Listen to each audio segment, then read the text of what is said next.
what I think is a priority to DHS now.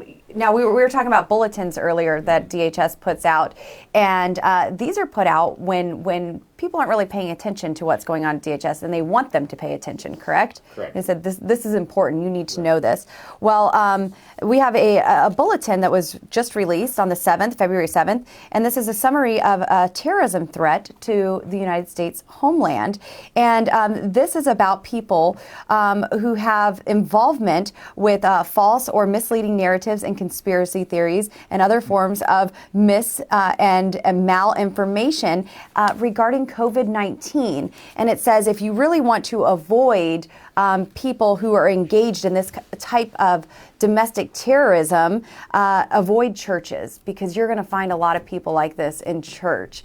And this was what DHS decided to put out in a bulletin, that now if you have COVID misinformation that they classify misinformation, you are a domestic terrorist. It's remarkable. The last bulletin I remember that we put out under the Trump administration was actually after Soleimani was assassinated.